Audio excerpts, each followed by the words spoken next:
Hi, thanks for joining us for the Family Plot, Gardening in the Mid-South. I'm Chris Cooper. Raised beds have many advantages, but they don't work in every situation. Today we're talking about their benefits and drawbacks.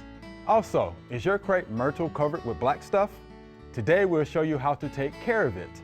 That's just ahead on the Family Plot, Gardening in the Mid-South. Production funding for the Family Plot, Gardening in the Mid-South is provided by the WKNO Production Fund, the WKNO Endowment Fund, and by viewers like you. Thank you.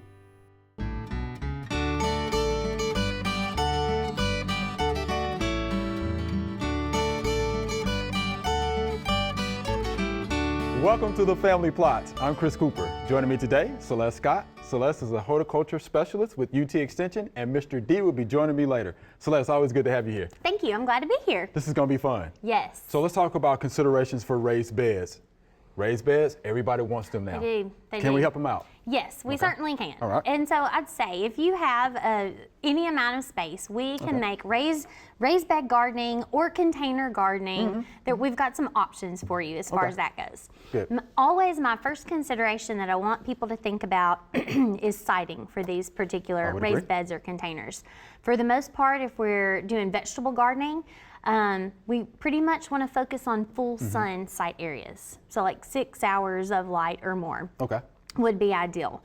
If you are going to be growing like cooler season vegetables, leafy greens, things like that, they can tolerate, less access to sun. So in those types of situations, if all you have available to you is, a covered patio that doesn't get much light, Right. or you have a small backyard and there's trees all the way around, so you don't have that full sun site area, you could still have a raised bed, but we need to alter what we're growing in it to complement the light availability. So that would be my first consideration for folks thinking about putting in raised bed gardens. So let's think about the site. Okay, Yes. I like that. Okay, first thing first. And then maybe I would move on to considering, what types of materials are they going to use to grow in. For raised beds, obviously we can use wood products, we can use concrete blocks, metal. There are all types of prefabricated raised bed kits out there now that are easy to put together and are long lasting. So going to last, in some cases much longer than a wood. A bed constructed with wood might last. So, but definitely those are all options. And then we can also get creative with containers, repurposing items we already have, like plastic 5-gallon buckets. Yes. We always want to make sure that those are food grade, rated. Want to make sure that we knew what was in them beforehand before we try to grow things, especially if it's plants we're planning on eating. Okay. And the sky is the limit as far as that goes.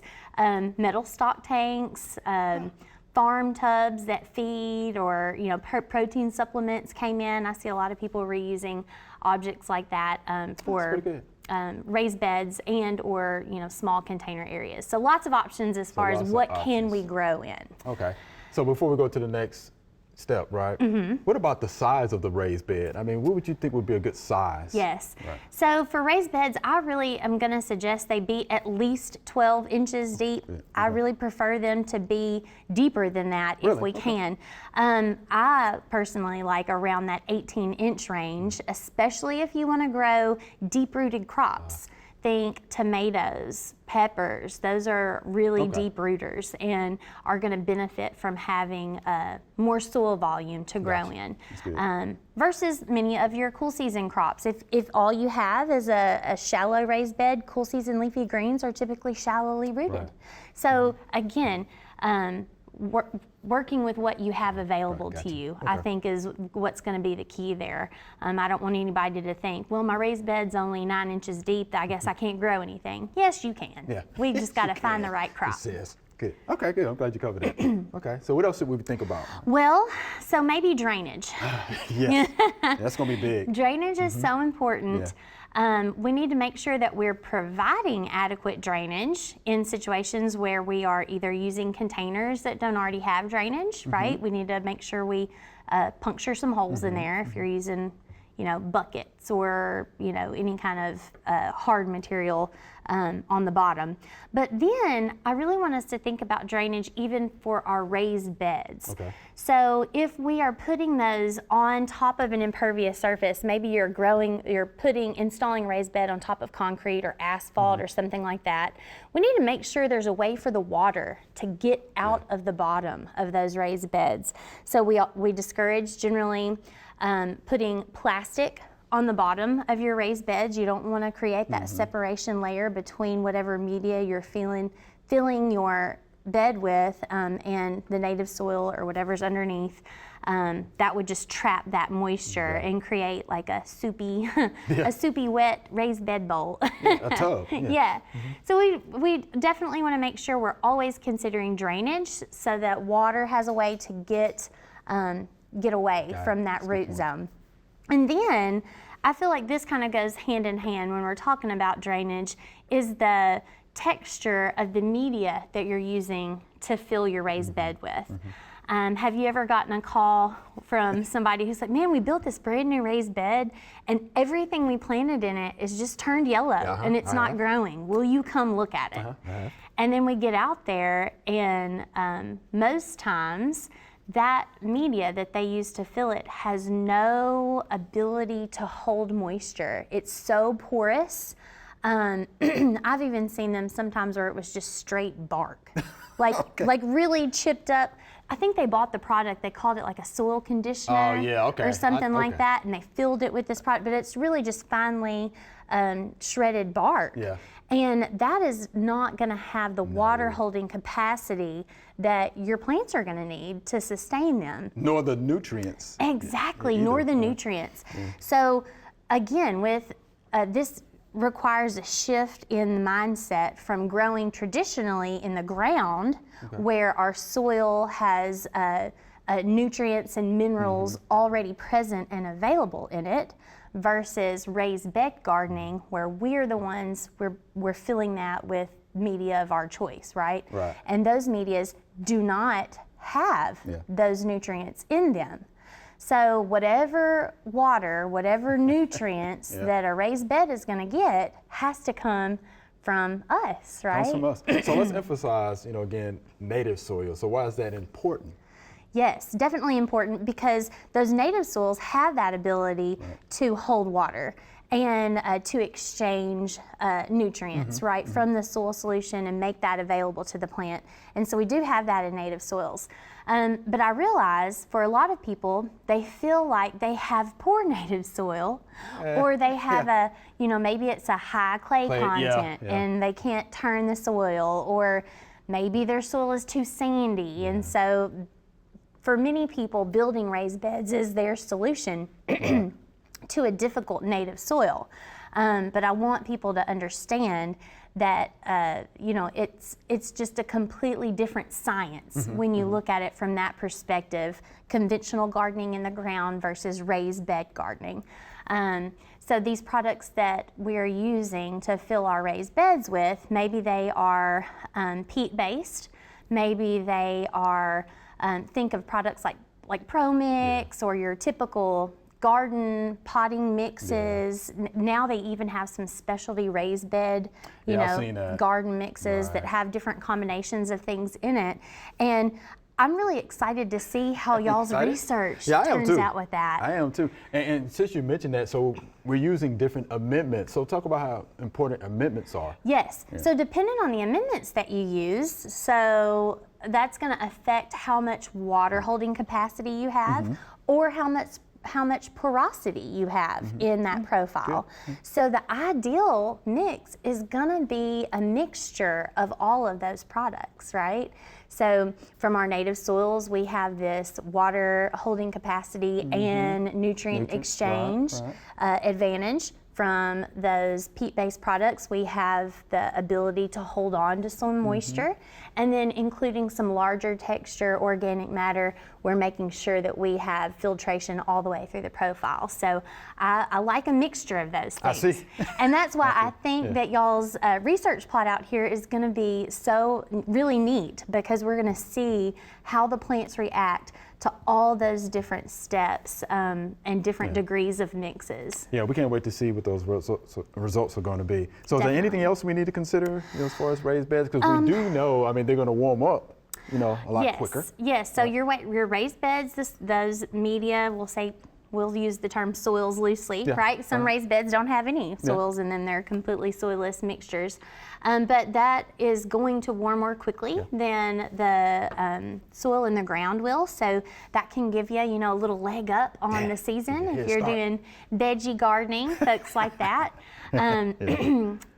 Also, it can be an advantage to us for season extension, because the structure of your raised bed can serve kind of as a foundation to put in low tunnels, like little hoops. Good point. Yeah, that you could put frost covers over, or maybe even shade cloth in the middle of the summertime. And then the other one that I sure don't want us to forget to mention is the advantages for access for limited mobility, right? So it's important. It definitely is. So I've seen some really awesome raised beds that were actually built at like waist height, right? So they're lifted off the ground, the growing is happening, suspended in the air, and it's pretty cool. And then also just raised beds are keeping us from having to be on the ground, hands and knees weeding, hands and knees, right? Yeah, if we can make some little seats along the edges of those raised beds to make that a little easier on knees and backs. And it'll be easier to weed and scout those plants for insect pests. To be reaching into the middle. I like that. For sure.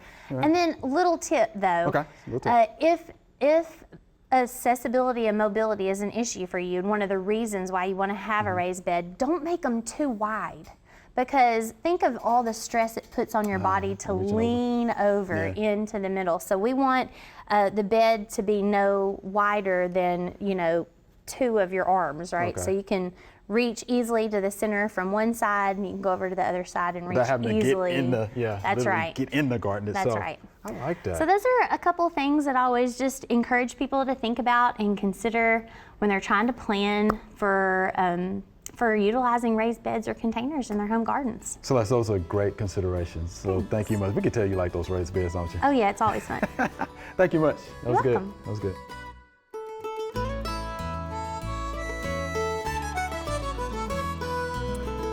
Quick update on our raised bed experiment. All of the plants are planted, not all of them are up yet, but let's go through and see what we have here. So each section of our 8 sections has a tomato, a pepper, a marigold, a petunia, a salvia, and zinnia, and we have hollyhocks and coneflowers that aren't up yet, but these are the plants that we're going to grow in each one so we can kind of see how they do through the year, and we'll be checking back regularly to take a look at that.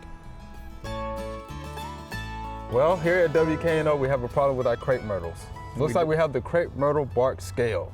That's right. Looks like we got a fungus among us. That's bad. So how do you think the scales got here, Mr. D?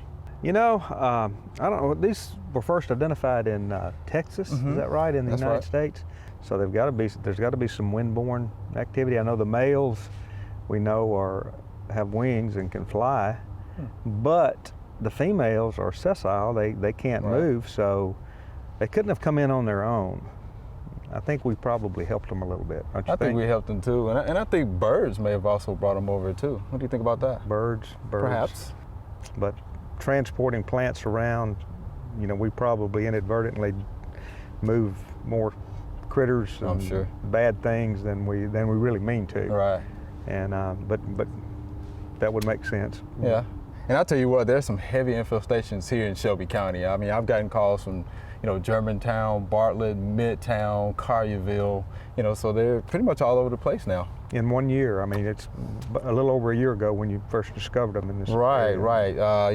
Dr. Hale and Dr. Wyndham came down last year there in Germantown and saw a couple of cases, but this year, for some reason, it's just exploded, just multiplied. So they're pretty much all around the area now. I wonder how closely they are related to their Asian counterpart, and they're common over in across the ocean, and I wonder how close this race is that we have here is to the Asian Oh, that's a good question. variety. I don't know. I don't know. But right now, we just know they're pretty much specific to the crepe myrtles. Right. You know, which is a mainstay here, you know, pretty much in the South. You know, everybody grows crepe myrtle, so we'll see what happens. And it's been a worry-free plant, a plant that we didn't have any Pest-free. pest and, Yeah. and So this is how we're to treat the crepe myrtle bark scales. This is what we've been telling the homeowner to use. this is what, a metacloprid? It is. It's the active ingredient. It sure is.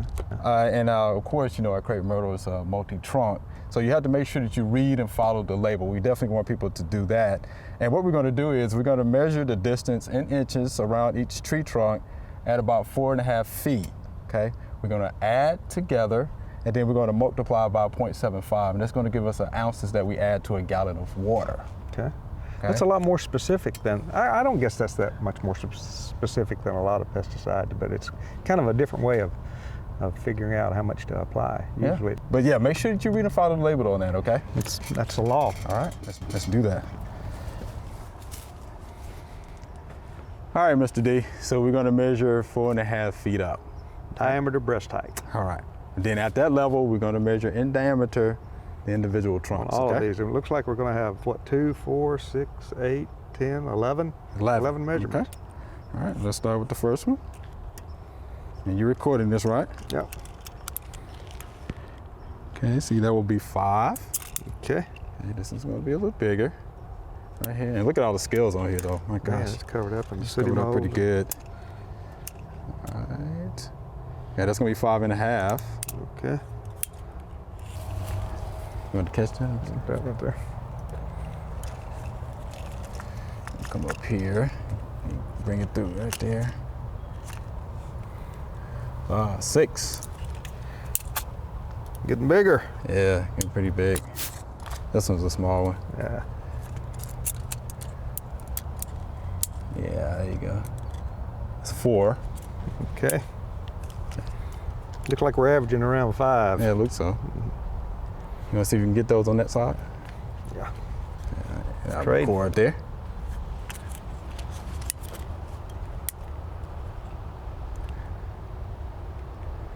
Uh, 4.75. Okay. 4 3/4.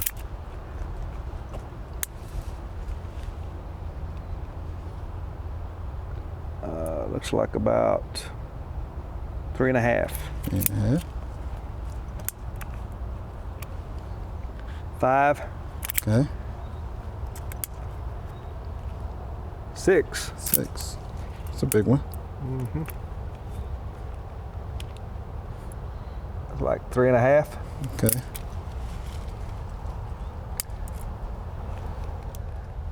That looks like 4 3/4. 4.75. Okay. And that's 3.75. Is that it? All right, so that's going to be it. Okay. So Let's the- figure now. Calculate. Yeah, we got to do math. Oh man. All right, Mr. D, so we have all of the measurements. So what do we have? We here? do. It came up to 51.75 total inches, and we divide that or multiply that times 0.75, Okay. and we came out with 38.8. So Okay. we need 38.8 ounces of the product in a gallon of water. Okay. Sounds good. Let's go That's for a it. big plant. Yeah, it is. Go for it. And we always want people to be safe. We do follow directions. Follow the label. It's the law. Wear your gloves. Yeah. Put your rubber gloves on. Okay. All right. Shake it up real good here. As you see, it's a pretty green color. Oh, really? Yeah. There you go. Sure is. Yeah, look at that. This is also a fertilizer. It's a 2-1-to-1 fertilizer in here. Okay, good deal. All right, so what's that, 38.8 ounces? 38.8. Okay. We're gonna put that there. Put this into our gallon of water here.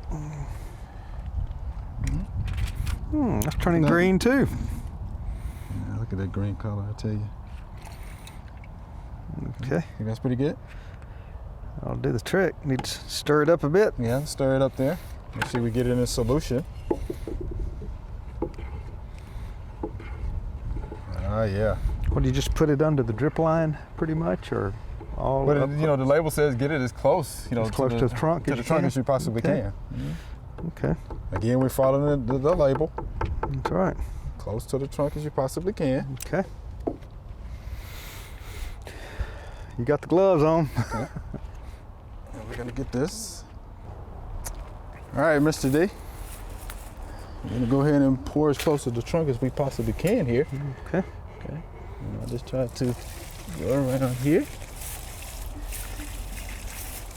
Yeah. It'd be nice if they'd start falling off right now. No, it would be. I don't think it works that way, do you? I don't think it works that fast. Yeah. And it will tell you on the label that, you know, according to the size of the tree, it may take, you know, a couple of months, Right. you know, for it to actually take effect. Okay. And there you have it. You know, the Okay. roots will take it up systemically, and then we'll wait a couple of months or so, and we'll see what happens. Yeah, to be on the safe side, we better treat the rest of these crepe myrtles here, don't you think? I think so.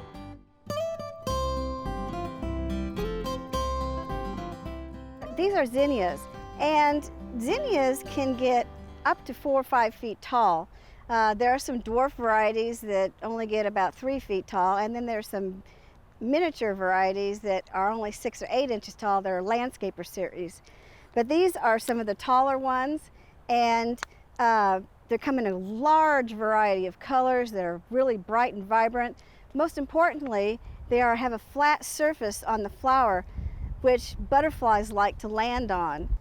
And again, we're going to plant these only to the surface height, nice root systems on them. The soil that's actually here, we don't want to bury the crowns of these plants. Zinnias are a good cut flower also. They last for quite a while in a vase. When these get a little older in the season and start blooming, they will bloom until frost. All right, Celeste, you ready? Yes. This is our Q&A segment. Let's bring them. Bring Bring them them, bring them on. Bring 'em on. She's ready, y'all. She's ready. So here's our first viewer email. This is good. How can I tell the difference between winter burn and boxwood blight? And this is Yes. Wendy. She says her boxwood have an abnormal amount of brown leaves this spring. So good observation on her part, right? So let's help her out with the difference between winter burn and boxwood blight. Okay, so it's pretty easy to tell the difference between the two. Winter burn is typically going to be on the very ends, the tips of the branches, maybe, you know, that first inch or inch and a half. It's going to lose all color in the leaves, and sometimes they'll even kind of wilt over a little bit, but the rest of the stem looks fine. Okay, Right. so those are symptoms for winter burn. Okay. With boxwood blight, we have more definitive leaf, like Yes, we do, yeah. leaf spots, essentially. They are pretty, you know, regular in shape, so we're thinking, you know, circles, essentially. And then the outside edge of those spots tends to be ringed in like a darker purple type kind of color. And then we can have black streaks on the bark as well. Right. And so that's pretty particular to boxwood blight. That type of leaf spotting combined with the streaking on the limbs, and then Yeah, let's mention defoliation. and then defoliation. Because you're really gonna have that with the boxwood blight as That's right. opposed to the winter burn. That's right. That's right. So those are good ways to tell the difference between the two. The winter burn's going to hold on to those leaves that have lost their color, and the boxwood blight are going to eventually drop. So Right. yeah, that's kind of some easy diagnostic it tools is. for telling the difference in the think it is. landscape. Yeah. So there you have it, Wendy. We appreciate the question. It was a good question. Yeah. Thank you for that. Here's our next viewer email. How do I keep ants from eating my strawberries? And this is Dennis. He says he's willing to use an organic or chemical insecticide. He just wants it to work. Whatever means necessary. Whatever means necessary, Dennis. I hear you. So yeah, how do you keep it from eating your strawberries? Okay, so probably, well, I don't want to say probably, it's not the ants that Oh, are not the ants. actually eating the strawberries. So ants in this situation are like the secondary culprit, right? So something else is feeding on that fruit. That the ants like. That's right. And then the ants smell that sugar and they come for it, right? And so they're just farming the sugars that are leaking off of that berry. But maybe it's snails or slugs or birds or squirrels or voles. I mean, the list could go on and on of the wildlife that like to feed on these berries. And I actually have some in my landscape that, like my ornamental landscape, that I just allow to spread around as a ground cover. I'm not necessarily growing them for the berries, but I do like to go occasionally and like pick one off. And more times than not, they have been eaten on by something. So I'm feeling his pain, Dennis. I'm right there with you. So I think really trying to identify what is the pest that's actually doing the feeding is going to do more benefit for him than worrying about the ants. So since he's asking specifically about the ants though, what would you do to deter them? You could use diatomaceous earth. See, that's what I would use. You could sprinkle that around the area. You could definitely do that, and I think that would help a lot if he's just concerned about the ants. But I don't think it's the ants that's causing the problem. I don't either. And something else I would suggest too, Dennis, how about getting your strawberries off the ground? I mean, you could probably try that. I mean, you could probably use straw mulch, pine needles could probably help, but I would get them off the ground. Yes. If at all possible. And if the problem just continues to persist no matter what you do, you know, I've seen folks growing them on like poles before, the strawberry poles, like towers essentially. Yeah. So there's a lot of different options. Options there. So there you have it, Dennis. A lot of different options there. All right, I hope that helps you out. Yeah, you want to get them by any means necessary, right? Celeste, fun as always. Don't we learn so much? Yes, every time. This is so good. Thank you for being here. Remember, we love to hear from you. Send us an email or letter. The email address is questions@familyplotgarden.com. And the mailing address is Family Plot, 7151 Cherry Farms Road, Cordova, Tennessee, 38016. Or you can go online to familyplotgarden.com. That's all we have time for today. Thanks for watching. If you want to find out more about anything we talked about today, head on over to familyplotgarden.com or check out our YouTube channel @FamilyPlotGarden for all our past segments. Be sure to join us next week for the Family Plot Gardening in the Mid-South. Be safe.